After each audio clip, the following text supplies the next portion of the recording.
이제 기도에 대한 내용들을 우리가 살펴보고 있는데요. 아마 이 시간과 다음 한 시간을 하면 기도에 대한 내용은 마무리가 될 것 같습니다. 오늘은 기도 훈련 학교에 입학하기라는 제목으로 말씀을 드리고자 하는데요. 지난 시간에 했던 거 짧게 복습을 하도록 제가 PPT를 했던 것 같은데 복습을 하지 않고 바로 진행을 해야 될 것 같습니다.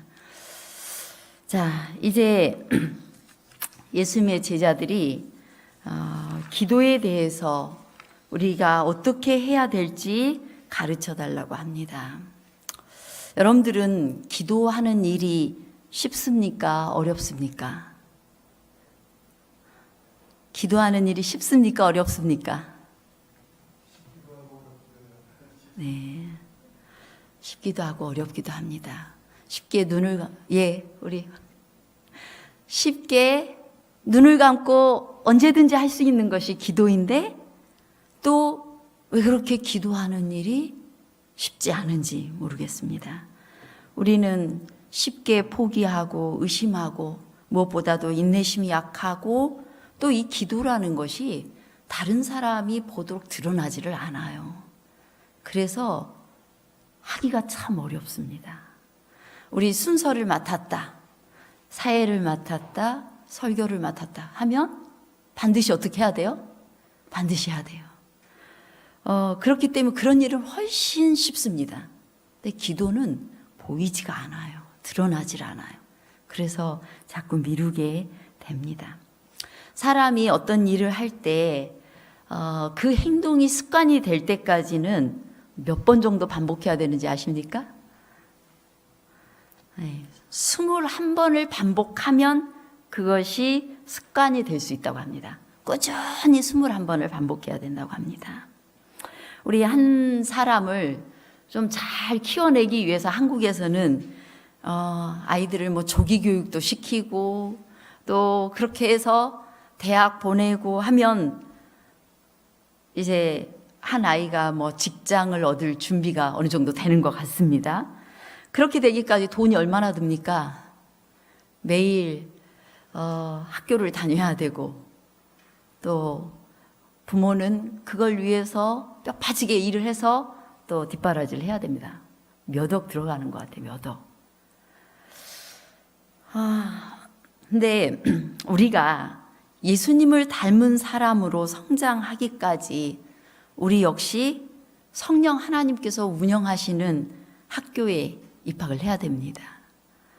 근데 그것이 기도 훈련 학교입니다.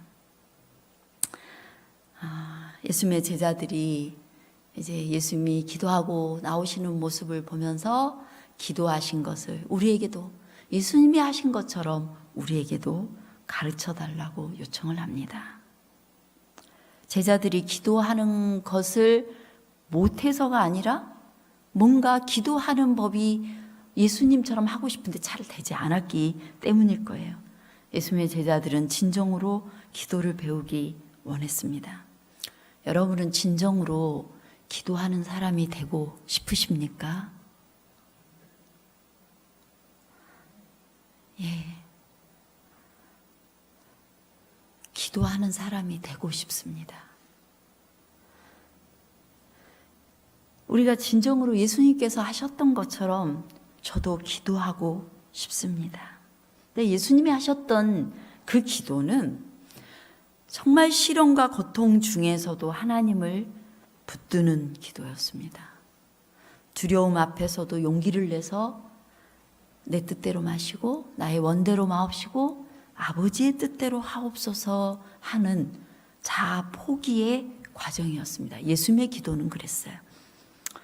우리는 기도할 때 믿음이 강해지기를 원합니다.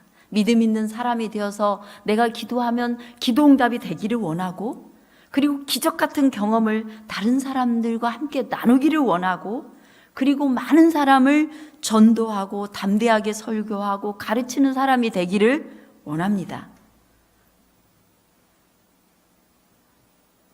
그런 소위 화려한 신앙인으로 기도함으로써 성장할 수 있게 되길 바랍니다. 그런데 굳이 그렇게 되지 않는다 할지라도 예수님이 하셨던 기도는, 예수님이 가셨던 길은 온전히 자기를 포기하는 길이었습니다. 예수님이 가신 길은 수천만의 사람들이 따르는 그런 행로가 아니라 그냥 잠잠히 하나님의 뜻을 이루는 길이었습니다. 그래서 다른 사람이 다 요구하고 그 시대가 요구하였던 것이 이 로마로부터 이 이스라엘을 해방시켜주고 가난한 사람들을 배불리게 먹여줄 그런 메시아를 구했다 할지라도, 사람들이 욕구는 그거였다 할지라도 그 반대길을 걸을 때는 비록 고난이 올지라도 하나님의 뜻을 이루는 것, 자신의 원대로 하지 않는 것, 자, 희생의 길이 바로 예수님의 길이었습니다. 그래서 성령님께서는 우리를 기도하는 그 삶을 통해서 우리가 그런 길로 가기를 바라고 계시고 훈련하기를 원하세요. 우리가 보통, 제가 이제 아까 고민하는 부분이 그거예요. 예수님의 재림을 준비하려면 여러분들은 어떻게 하면 예수님의 재림이 준비되는 것 같습니까? 우리는 때로 아주 쇼킹한 소식들을 원합니다. 이 막 어떤 태풍에 의해서 사람들이 다 몇천 명이 죽었고 어떻게 인간이 해볼 수 없는 상황에서 예수님의 재림의 징조라고 설명되어지기를 원하고, 또 그 다음에 또 막 일요일 효명이 어떻게 내렸다 이런 식의 소식이 들려오면 움찔하면서 그때 우리가 좀 경각심을 갖는 것 같습니다. 그런데 그 소식들을 많이 듣는다고 해서 우리가 예수님의 재림을 잘 준비하게 될까요? 우리는 어느새 굳이 설명하지 않아도 뉴스를 통해서 너무나 심각한, 그리고 예수님의 재림의 징조가 성경에 기록된 대로 그렇게 다 성취되고 있음을 압니다. 근데 아주 끔찍한, 사람의 마음에서 사랑이 식어지는 뉴스를 들어도 여러분 마음속에 예수님의 재림이 가까웠구나 이런 생각 하십니까? 아니에요. 저 미국 땅에서 무슨 허리케인과 토네이도에 의해서 무슨 일이 생겼다, 끔찍한 동영상을 봤어요. 예수님의 재림이 가까웠다. 오늘 내가 경각심을 가지고 하나님의 말씀을 읽고 그렇게 하십니까? 아니에요. 이제는 그런 모든 징조들조차도 우리를 더 이상 깨우지를 못하고 있어요. 교황이 한국에 왔을 때 여러분들은 얼마만큼 하나님께 돌아갔습니까? 마지막 시대에 계시록에 있는 예언이 다 성취되고 있는데 눈앞에 목격하면서도 우리는 그 이후에 어떻게 살아가고 있습니까?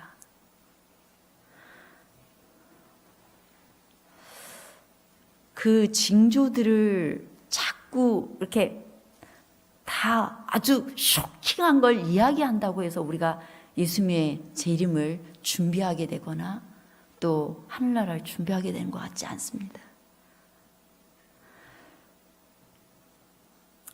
하나님께서는 우리를 하늘로 데려가기를 원하시는데, 하나님께서 이 땅에 하나님의 나라를 건설하고자 하셨고, 또 사람을 이 땅에 두셨고 하나님의 백성을 두셨고, 그리고 이 땅에서 하나님의 나라가 우리 안에 임하도록 하셨어요. 마음에 천국이 임한다고 했습니다. 마음의 천국을 경험하지 않는 사람이 예수님 재림하셨을 때 갑자기 하늘나라 가게 되지는 않아요. 오늘 예수 그리스도가 내 삶의 왕이 되셔서 하나님의 나라가 된다는 건 뭐예요? 주인이 하나님이 되신다는 겁니다. 그분께서 나의 주인이 되시고 오늘 내가 그분의 뜻에 굴복하며 그분을 닮아가는 이 하나님의 법은 하나님의 품성이잖아요. 하나님의 말씀을 묵상하며 날마다 예수 그리스도의 아름다우심을 보며 거기에 굴복하고 예수님 닮아가는 그런 삶을 경험한 사람들이 하늘에 가는 것입니다. 하늘로 옮겨지는 것입니다. 그래서 성령께서는 오늘도 우리를 이 기도 훈련학교에 입학시키셔서 그러한 예수님과의 에녹이 하나님과 동행했던 것처럼 예수님과 동행하는 그 삶이 무엇인지를 우리에게 가르쳐 주기를 원하고 있는 것입니다. 우리는 때로 두렵습니다. 말씀을 만나는 게 두려워요. 때로 시련과 고통을 두려워하고 또 나에게 분하고 억울한 일이 있는데 앞에서 그런 자라도 용서하라고 하는 그 말씀에 대해서 직면하기 원치 않습니다. 내 마음 저 밑바닥에 있는 나의 죄를 드러내기를 원치 않아요. 그죠? 오히려 말씀에 다가가면 끝내 나의 죄거든요. 상대방이 99% 잘못했다 해도 나의 죄거든요. 근데 그것에 직면하기를 원치 않습니다. 두렵습니다. 그런데 성령께서는 그 자아를 깨트리기를 원하시는 것입니다.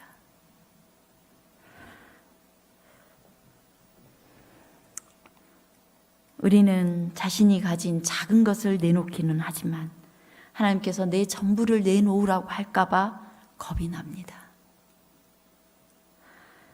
진정 내 것을 희생시키는 일은 하지 않으려는 마음이 내 마음에 있습니다.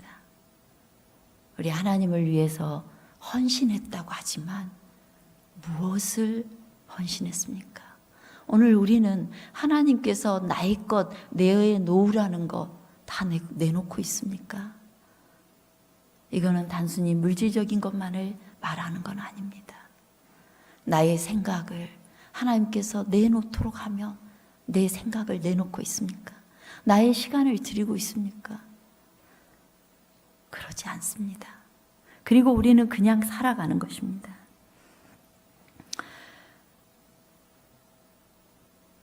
우리는 예수님의 발 아래 진정으로 엎드려서 근본 하나님과 본체시지만 그분과 동등됨을 취할 것으로 여기지 않으신 예수님의 정신을 배우도록 성령님께서 우리를 인도하고 계시는 것입니다. 예수님은 성령님을 통해 우리에게 임하십니다. 성령이 우리에게 임하시면 예수님께서 우리 안에 들어오시는 것입니다. 성령께서 우리를 그렇게 가르치고 예수님의 십자가의 길을 걷도록 하는 것입니다. 성령님께서 훈련하고자 하시는 것은 무엇일까요? 주님께서는 우리를 끊임없이 훈련하기를 원하시는데요. 우리 누가복음 18장 1절로 8절을 함께 읽겠습니다. 같이 읽겠습니다. 시작. 항상 기도하고 낭망치 말아야 될 것을 저희에게 비유로 하여 가라사대 어떤 도시에 하나님을 두려워 아니하고 사람을 무시하는 한 재판관이 있는데 그 도시에 한 과부가 있어 자주 그에게 가서 내 원수에 대한 나의 원한을 풀어주소서 하되 그가 얼마 동안 듣지 아니하다가 후에 속으로 생각하되 내가 하나님을 두려워 아니하고 사람을 무시하나 이 과부가 나를 번거롭게 하니 내가 그 원한을 풀어주리라. 그렇지 않으면 늘 와서 나를 괴롭게 하리라 하였느니라. 주께서 또 가라사대 불의한 재판관의 말한 것을 들으라. 하물며 하나님께서 그 밤낮 부르짖는 택하신 자들의 원한을 풀어주지 아니하시겠느냐. 저희에게 오래 참으시겠느냐. 내가 너희에게 이르노니 속히 그 원한을 풀어주시리라. 그러나 인자가 올 때 세상에서 믿음을 보겠느냐 하시니라. 여기 지금 이 말씀은 끝까지 낭망하지 말고 인내하며 구할 것을 우리에게 가르쳐주고 있습니다. 그런데 그 기도에 대해서 말씀하시면서 마지막에 뭐라고 하고 있어요? 인자가 올 때 세상에서 믿음을 보겠느냐라고 말씀하고 있습니다. 우리는 쉽게 낙담합니다. 우리가 대의를 위해서 함께 기도하기로 굳게 다짐하지만 낙담할 때가 많습니다. 우리는 너무나 쉽게 불평하고 또 우리의 눈으로 어떤 부분들을 바라봅니다. 예수님의 눈을 우리가 갖지 못합니다. 더 많이 예수님께 무릎 꿇기 위하여 노력해야 되는 그 시간에 우리는 노력하지 않고 서서히 기도를 중단하고 맙니다. 하나님께서 이 땅을 전 세계에 복음화시키기 위해서 제자들에게 사명을 맡기셨는데 땅끝까지 복음 전도하는 사명을 맡기셨는데 두 가지 무기를 주셨다고 전에 제가 말씀드렸습니다. 무엇이라는 무기를 주었죠? 하나는 우리 사도행전 1장을 기억해 보면 쉽게 생각이 날 거예요. 하나는 세상을 복음화시키기 위하여 성령을 주시겠다고 약속하셨어요. 또 하나의 무기는 뭐예요? 기도예요. 그래서 사도행전 1장에서 마가의 다락방에 모여서 그들이 연합하여 기도했을 때 성령이 임했고, 그리고 사도행전 2장에서 놀라운 일들이 생기게 되는 것입니다. 그것이 예수님께서 주신 방법이었어요. 주신 도구였어요. 그런데 이 두 가지 도구를 가지고 이 세상 끝까지 나아가도록 하셨는데, 그런데 이 두 도구를 누구에게 맡겼어요? 어떤 사람들이 이 도구를 가지고 일을 하도록 되어 있죠? 예수님의 제자들, 우리 예수님을 따르는 자들이에요. 바로 예수님께서 추수할 것이 많으니 무엇을 보내달라 기도하라고 했어요? 추수할 일꾼을 보내달라고 기도하라고 했어요. 곧 추수할 일꾼과 함께 하나님이 일하시겠다는 거예요. 참된 예수님의 제자들과 함께 하나님이 성령과 기도를 통하여 일하시겠다는 거예요. 그렇다면 오늘 추수할 일꾼으로서 저와 여러분이 헌신되어질 때 하나님께서 일하시는 것입니다. 하나님께서는 우리와 동역하기를 원하셔요. 우리를 동역자로 보셔서 우리가 기도에 능숙해지도록, 그리고 성령의 음성을 듣는 일에 능숙해지도록 훈련하기를 원하시는 것입니다. 그러기 위해서 하나님께서 우리에게 가르치기를 원하시는 부분인데, 첫 번째는, 자, 우리 함께 읽어볼까요? 시작. 하나님께서는 매일 그리스도를 우리 안에서 나타내시기를 원하시며 그렇게 됨으로 우리의 기도를 훈련하고자 하신다. 여러분은 예수님께서 여러분의 매일의 삶에 나타나십니까? 예수님이 나와 함께 하신다는 확신을 가지십니까?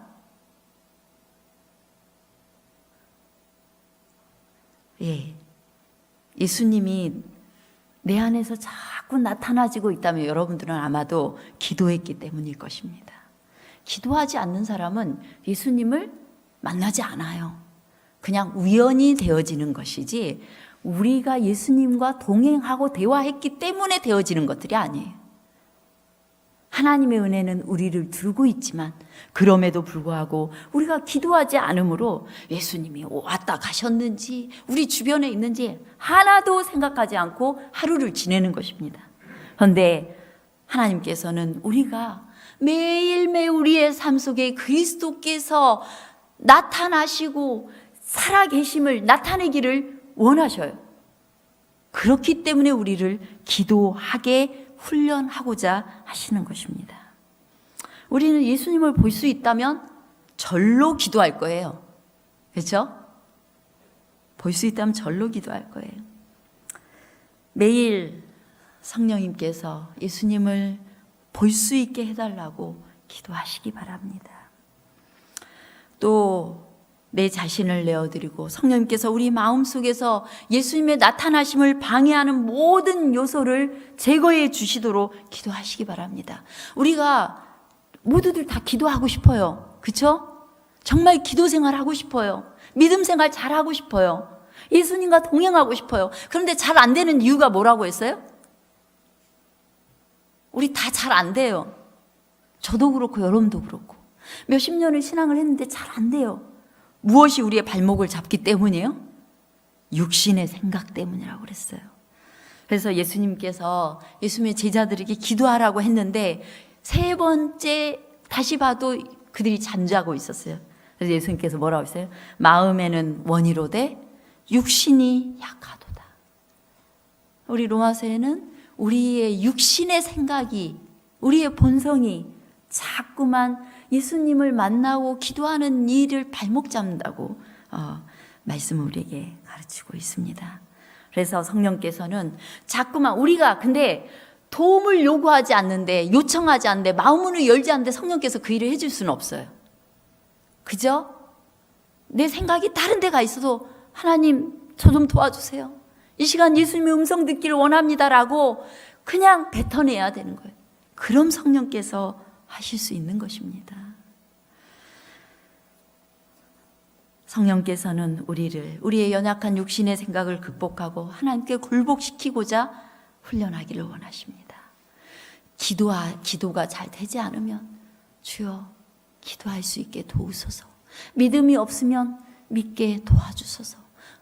기도하고 나서 의심이 들면 믿음을 주옵소서. 이렇게 기도해야 되는 것입니다. 그리고 성령께서는 우리가 열심히 기도하도록 가르치고자 하십니다. 그래서 우리가 계속 노트에 훈련할 필요가 있어요. 기도 노트 써보고 그 다음에 습관적으로라도 아침에, 점심때, 저녁때 기도하도록 훈련해 볼 필요가 있습니다. 여러분 안에 그 하나님과 약속을 하고 계획을 세워서 하나님께 드려보시기 바랍니다. 하나님, 내가 하루 중에 이 시간 30분은 온전히 하나님만 생각하는 시간이 되고 싶습니다. 이 일이 되도록 도와주십시오. 그렇게 도움을 간구하면서 우리는 열심히 기도를 쉬지 않도록 훈련해야 되는 것입니다.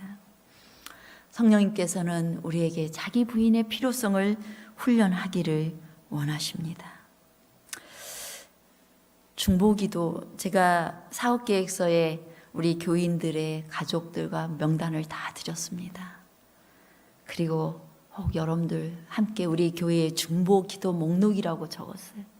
혹시 그것을 열어서 기도하고 계십니까? 중보기도 하는 일은 사실상은 개인적으로 은밀히 이루어지는 일입니다. 은밀히 이루어지는 일은 다른 사람의 눈에 드러나는 것보다 훨씬 더 많은 노력과 훨씬 더 많은 수고를 해야만 그 일을 할 수가 있습니다. 사실상 그 기도 제목대로 기도를 하려면 40분에서 1시간 가까이 걸려요. 그 시간 동안 아침에 막 바쁘게 시작을 하는 그 시간에 그 시간을 아무도 보지 않는 것처럼 느껴지는데 따로 기도하는 것은 쉽지는 않습니다. 우리는 칭찬을 좋아하는 약점이 있고 우리가 하는 일에 대한 다른 사람의 감사와 인정이 있을 때 자극이 돼서 그 일을 더 잘하게 돼요. 더군다나 내가 수고한 결과에 대해서는 좀 보고 싶어 해요.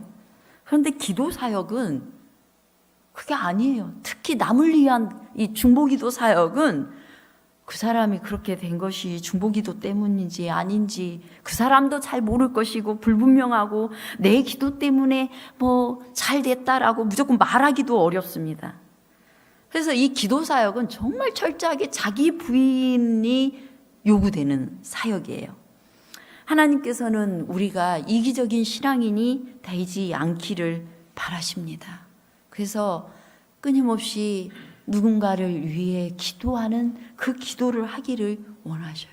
그것이 예수님의 마음입니다. 그러한 그 과정이 자기를 부인해 가고 예수님의 뜻을 바라고 하나님께서 어떻게 성취하시는지를 볼 수 있게 나를 내어드리는 과정이에요. 우리 정로의 계단에 있는 말씀 함께 읽겠습니다. 하나님께서는 시작. 하나님께서는 우리 중에 아무라도 예배적 행사에 우리 자신을 헌신하기 위하여 은둔자나 승려가 되어 세상을 피하기를 원치 아니하신다. 우리의 생애는 그리스도의 생애, 산과 무리들 사이에 계신 생애와 같아야 할 것이다. 기도만 하고 아무것도 하지 아니하는 자는 오래지 아니하여 기도를 그치게 되든지 또는 그의 기도가 일종의 형식적 일과가 되고 말 것이다. 사람이 사회생활에서 떠나서 그리스도의 의무와 십자가를 지는 일의 범위를 벗어날 때 또는 사람이 저희를 위하여 열성으로 일하신 구주를 위하여 열심으로 일하기를 그치는 때 그 사람은 기도의 제목을 잃어버리게 되고 기도할 자극을 받지 못하게 되는 것이다. 그의 기도는 개인적이요 이기적이 된다. 그들은 인류의 궁핍에 대하여서나 또는 그리스도의 왕국을 건설하기 위하여 일하기 위한 힘을 강구하는 기도를 할 수 없는 것이다. 우리가 누군가를 위해 기도하려면 활동해야 돼요. 그리스도의 이름으로. 그것이 꼭 공적인 교회 활동이 아니라 할지라도 여러분 개개인이 예수님의 일을 하셔야 됩니다.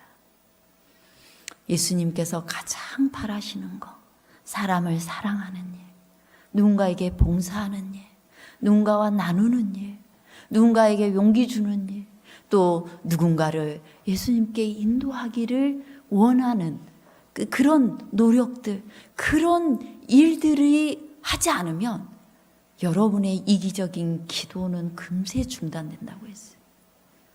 기도 생활이 계속되려면 하나님의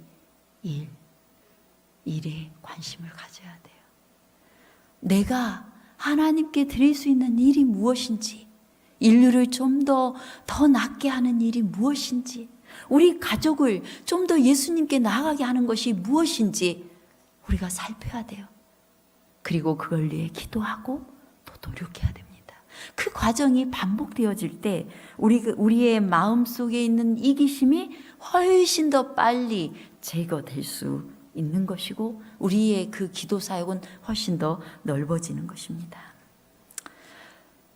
자, 설교할 사람, 기도할 사람, 전도할 사람 중에 확보하기 가장 어려운 사람 누굴까요?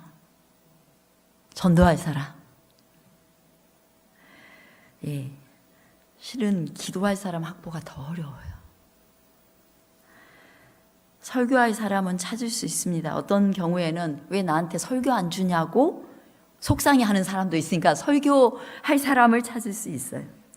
전도하거나 교회 일을 봉사할 사람을 찾는 일도 어렵지 않습니다.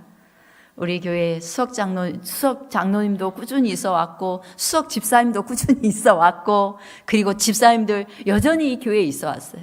식사 봉사, 우리 한 끼도, 한 안시도 굶지 않고 잘 먹고 있습니다. 다 일들 하시기 때문이에요.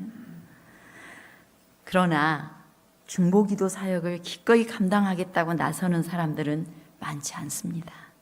다른 이의 눈에 띄지도 않고 감사의 말도 그닥 들을 수도 없습니다.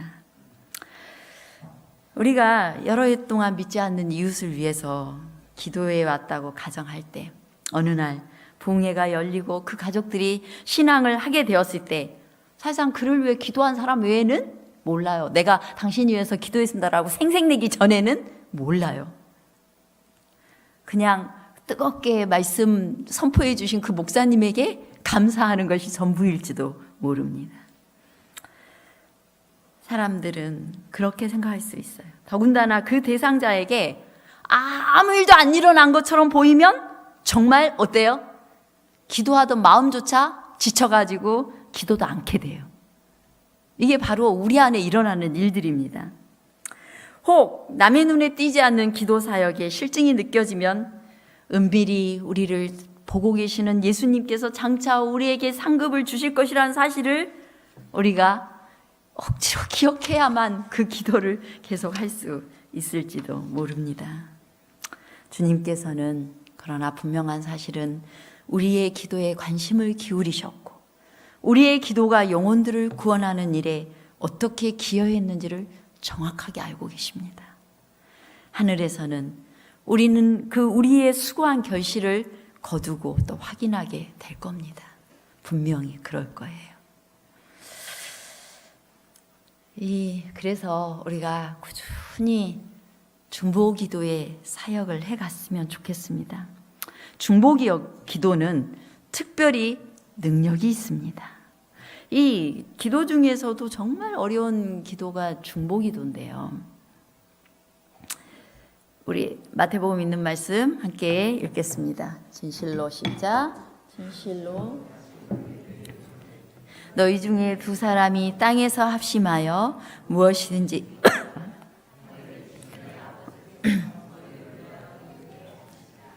네, 두 사람이 땅에서 합심하여 기도하면 반드시 저희를 위하여 이루시겠다고 약속하셨어요. 이 말씀을 여러분들은 진짜 믿으십니까?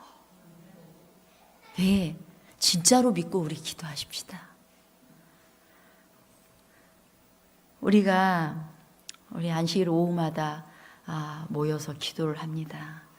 이제 생각나는 대로 기도 제목을 다 이야기하고 함께 기도하는데 저는 그 기도를 하나님께서 들으신다고 믿고 너무나 든든합니다.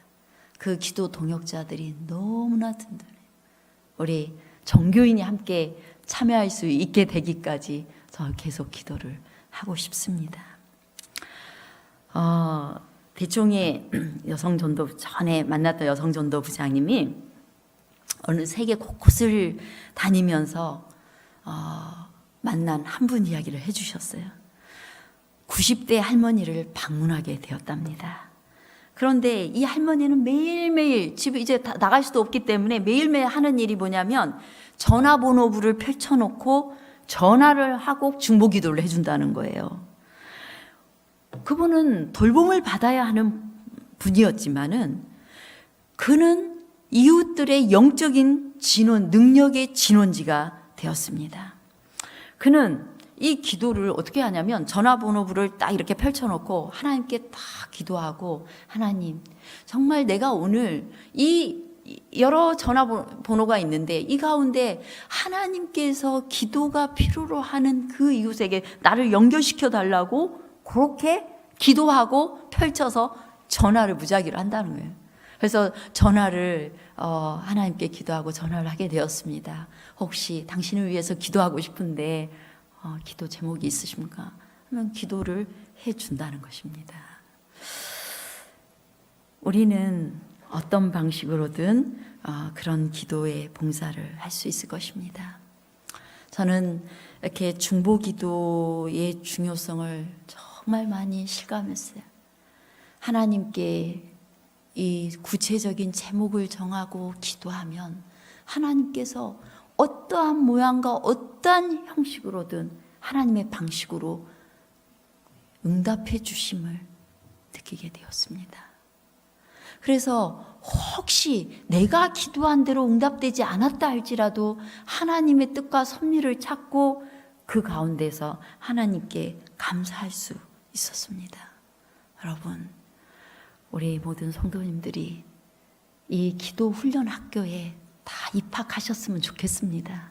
그래서 오늘 하루 됐다가 내일 안 될지 모르지만 그래도 또다시 일어나서 예수님께 도우심을 구하면서 성령님께서 나를 붙들어 주시기를 구하면서 매일 하나님과의 예수님과의 정기적인 그러한 시간을 가지고 예수님의 음성을 듣고 하나님의 음성을 듣고 거기에 순종해서 이렇게 하루를 살고 하루를 정리하는 우리 성도들이 되었으면 좋겠습니다. 엘렌 G. 화이트이 그의 남편과 함께 매일 아침에 말씀을 보며 기도할 때 마음속에 성령님께서 딱 생각나게 하는 사람이 있어서 그를 방문하거나 전화를 하거나 하면은 반드시 이 하나님의 음성이 필요로 했던 영혼들을 만날 수가 있었다고 그랬어요. 그것은 하나님의 음성을 듣는 하나님의 종들, 추수할 일꾼인 하나님의 종들을 통하여서 그 일을 놀랍게도 이루고 계시는 것입니다. 우리 함께 기도하게 되시길 바랍니다. 마지막으로 치료봉사에 있는 말씀 읽고 마치겠습니다. 우리는 시작. 우리는 하나님께서 흑암에 쌓여 있는 마음에 빛을 비추어 주고 슬픔에 잠겨 있는 마음을 위로해 주시도록 기도드려야 한다. 그러나 하나님께서는 자신들을 당신의 축복의 통로로 내어주는 사람들을 위하여 기도를 응답해 주신다. 우리 빨간 글씨 다시 한번 읽겠습니다. 시작. 하나님께서는 자신들을 당신의 축복의 통로로 내어주는 사람들을 위하여 기도를 응답해 주신다. 혹 그 사람은 하나님을 모를지라도 누구를 위해서 응답해 주신다고요? 기도하는 사람, 축복의 통로가 되는 우리를 위하여 기도를 응답해 주신다고 말씀하셨습니다. 우리 의심하지 말고 기도했으면 좋겠습니다. 예, 마저 읽겠습니다. 우리는 슬픔 중에 있는 사람들을 위하여 기도드리는 한편 그들에게 자기들보다 큰 어려움에 빠져 있는 사람들을 도와주기 위하여 노력하도록 권장해야 한다. 그들이 다른 사람들을 도와주기 위하여 노력할 때 그들의 마음에서 어두움이 사라질 것이다. 우리가 위로를 받은 그 위로로서 다른 사람들을 위로하고자 할 때 축복이 우리에게 돌아온다. 기도하고 나누고, 기도하고 봉사하고, 기도하고 전도하고, 기도하고 축복의 통로가 되는 저와 여러분 되시기를 간절히 바라겠습니다.